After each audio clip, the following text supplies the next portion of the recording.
10 keputusan terburuk yang harus kamu hindari dalam hidup. Jangan sampai hidupmu jadi bahan tertawaan. Pernah nggak kamu ngerasa hidupmu nggak kemana-mana? Kayak muter di tempat. Dulu punya impian, sekarang cuma punya alasan. Dulu pengen sukses, sekarang sibuk scrolling TikTok sampai ketiduran. Kamu bukan kurang pinter, bukan juga kurang beruntung. Masalah utamamu adalah kamu terlalu sering ambil keputusan bodoh yang didasari dari emosi negatif. Ya, maaf kalau nyentil, tapi ya itu yang sejujurnya. Banyak orang rusak hidupnya bukan karena masalah besar, tapi karena keputusan kecil yang salah terus diulang-ulang lagi. Hari ini izinkan aku mau buka matamu. Ini dia 10 keputusan terburuk yang harus kamu hindari kalau kamu masih peduli sama masa depanmu. Yang pertama, memutuskan untuk menunda hal penting karena belum siap. Kamu mungkin bilang, aku mau mulai bisnis, tapi belum siap. Aku mau belajar skill baru, tapi nanti aja deh. Aku mau olahraga, tapi besok aja deh. Masalahnya, besok itu jarang datang. Mau contoh nyata? Berapa banyak orang yang pengen mulai usaha kecil-kecilan dari rumah, entah itu jualan makanan, buka jasa, atau bikin konten, tapi akhirnya batal cuma karena belum lengkap alatnya, atau takut nggak ada yang beli, atau takut salah. Padahal yang udah mulai dulu awalnya itu walaupun jelek, justru sekarang akhirnya jalan terus. Sementara kamu masih nunggu momen yang sempurna. Berita buruknya, hidup nggak pernah nyediain momen sempurna. Kamu harus mulai dengan apa yang kamu punya, bukan tunggu sempurna baru jalan. Yang kedua, memutuskan bertahan di lingkungan yang meracuni mentalmu. Kamu punya temen yang kerjanya cuma ngeluh, nyinyir, dan ngetawain impianmu.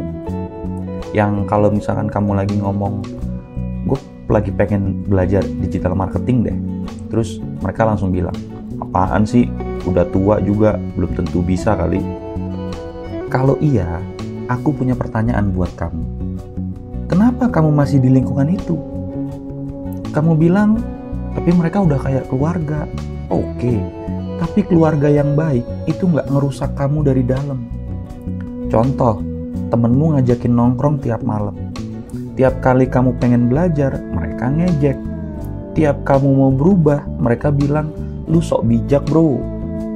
Kalau kamu terus tertahan di lingkungan kayak gitu, kamu bakal percaya bahwa menjadi biasa-biasa aja itu normal, dan lama-lama kamu pun jadi seperti mereka. Yang ketiga, memutuskan hidup demi validasi orang lain. Nah, ini parah banget nih. Kamu beli baju mahal bukan karena suka, tapi karena pengen dipuji. Kamu ngedit foto setengah mati biar kelihatan kaya dan bahagia. Padahal di balik layar, mungkin kamu lagi ngutang buat bayar motor. Mau contoh konkretnya lagi? Ada yang rela ambil cicilan iPhone 3 tahun buat dipamerin, padahal pekerjaannya aja bahkan belum stabil. Validasi sosial itu candu. Sekali kamu kecanduan, hidupmu akan dikendalikan ekspektasi orang, dan kamu akan kehilangan dirimu sendiri. Lucunya, orang-orang yang kamu kejar validasinya itu, mereka gak peduli banget sama kamu. Yang keempat, memutuskan gak pernah minta tolong karena terlalu gengsi.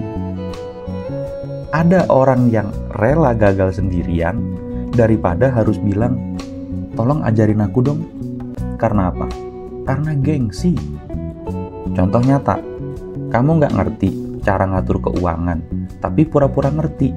Ujungnya gaji habis tanggal 15. Atau kamu gak ngerti skill-skill digital, tapi gak mau ikut kelas atau gak mau nanya. karena takut dibilang cupu pertanyaannya. Padahal justru dengan nanya, kamu bisa percepat progresmu. Ingat, kamu bukan makhluk super. Kamu manusia biasa yang butuh bantuan. Dan itu bukan kelemahan. Itu tanda bahwa kamu cerdas. Yang kelima, memutuskan tidak pernah upgrade pola pikir. Kamu masih percaya hidup susah karena takdir? Masih mikir semua orang sukses itu karena nasibnya emang begitu? Kalau iya, mindset kamu udah expired. Pola pikir kamu itu fondasi. Kalau kamu percaya dunia ini gak adil dan kamu selalu jadi korban, kamu akan bertindak seperti korban. Dan akhirnya, kamu beneran jadi korban. Makanya, kalau kamu belum baca buku The Mind Upgrader, jangan heran kalau kamu masih muter di pola pikir yang itu-itu aja. Buku ini gak jualan motivasi murahan. Isinya adalah cara berpikir yang bikin kamu berhenti nyalahin dunia dan mulai nyusun strategi. Dan juga ini buku praktek. Ada workbooknya yang bisa membantu kamu untuk praktekin materinya. Ada e-training gratisnya sampai tuntas. Ada audio terapinya dan lain-lain sebagainya. Jadi, kalau kamu pengen naik level, kamu harus upgrade software di kepalamu. Dan buku ini adalah jawabannya. Yang keenam, memutuskan menunggu waktu yang tepat untuk keluar dari zona nyaman. Kapan terakhir kali kamu bilang, nanti aja deh nunggu waktu yang pas? Dan tahu nggak, waktu yang pas itu cuma ilusi. Waktu yang pas itu kamu ciptakan, bukan kamu tungguin. Contohnya nih, kamu kerja di tempat yang bikin kamu stres setiap hari. Lingkungannya toksik, gajinya kecil, bosnya abusive. Tapi kamu masih bertahan karena nunggu waktu yang tepat. Padahal yang kamu tunggu itu bisa jadi nggak akan pernah datang. Zona nyaman itu kayak kasur empuk. Makin lama kamu di situ, makin berat kamu bangkit. Dan tiba-tiba tahun udah lewat 5 kali, udah 5 tahun. Tapi kamu masih di titik yang sama. Yang ketujuh, memutuskan balikan sama orang yang dulu ngerusak kamu. Kamu tahu dia manipulatif. Kamu tahu dia bikin kamu ngerasa rendah diri. Tapi kamu bilang, aku masih cinta. Atau, dia udah berubah kok. Berubah? Iya. Berubah jadi lebih jago pura-pura. Contoh nyata, kamu udah move on 70%, tiba-tiba dia ngechat, kangen nih, dan kamu balik lagi ke siklus toksik yang sama. Ingat, cinta gak pernah cukup. Kalau dia gak bertumbuh dan kamu tetap masuk ke lubang yang sama, itu bukan cinta, itu keputusan bodoh.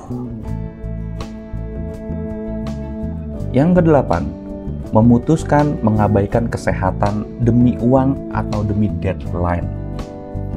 Kamu kerja keras dari pagi sampai malam, tidur 4 jam, makan mie instan tiap hari. Kamu pikir kamu pejuang, padahal kamu calon pelanggan tetap rumah sakit. Contoh nyata, kamu punya temen yang kerjanya non-stop, nggak pernah istirahat, nggak olahraga, sampai akhirnya kolaps di kantor. Dokter bilang, itu akumulasi kelelahan yang dia kumpulkan dengan bangga. Ingat, uang bisa dicari, tapi organ tubuhmu nggak bisa diganti. Yang kesembilan, memutuskan terus memaafkan diri, tapi nggak pernah bertindak. Kamu bilang, nggak apa-apa, aku manusia biasa. I need time to heal. Tapi healingnya udah 3 tahun dan kamu masih di tempat yang sama. Nggak belajar, nggak berkembang. Contohnya, kalau tahu kamu harus mulai belajar skill baru, tiap kali kamu merasa gagal, kamu bilang, ya udahlah, mungkin emang bukan jalanku. lama-lama self-love kamu itu berubah jadi self-sabotage, sabotase diri. Yang ke-10, memutuskan hidup tanpa komunitas yang mendukung pertumbuhan. Kamu pengen berkembang, tapi kamu sendirian. Kamu belajar sendiri, berjuang sendiri, dan pas gagal, kamu ngerasa sendirian. Karena apa? Karena kamu emang sendirian. Contohnya, kamu mau belajar skill baru, tapi karena nggak ada yang support, kamu berhenti. Coba kalau kamu ada di komunitas yang isinya orang-orang progresif, orang-orang bertumbuh, berkembang, yang saling dorong, saling semangatin, saling upgrade bareng. Makanya, aku saranin banget kamu gabung ke Promunity, Progressive Community. Ini bukan komunitas motivasi basi, ini komunitas belajar upgrade diri yang sistematis, di mana kamu bisa ketemu mentor, teman-teman seperjuangan, sefrekuensi, sevibrasi, dan juga materi-materi pembelajaran benar-benar ngebantu kamu berkembang. Kesimpulannya, hidup itu soal keputusan. Keputusanmu hari ini akan menentukan apakah kamu akan naik level atau terus stuck di chapter yang sama. Kalau kamu merasa video ini nyentil kamu, itu bagus. Itu artinya kamu masih bisa berubah. Nah, coba deh baca buku The Mind Upgrader sekarang juga. Dan gabung ke Promunity. Cek di deskripsi ya info lengkapnya buku Mind Upgrader dan juga Promunity. Karena pertumbuhan bukan cuma soal niat, tapi soal lingkungan, mindset, dan langkah konkret. Siapa yang berani tulis di komentar, aku berhenti ambil keputusan bodoh dan mulai bertumbuh. Sampai jumpa di level selanjutnya. Selamat upgrade. Promunity United in Freedom.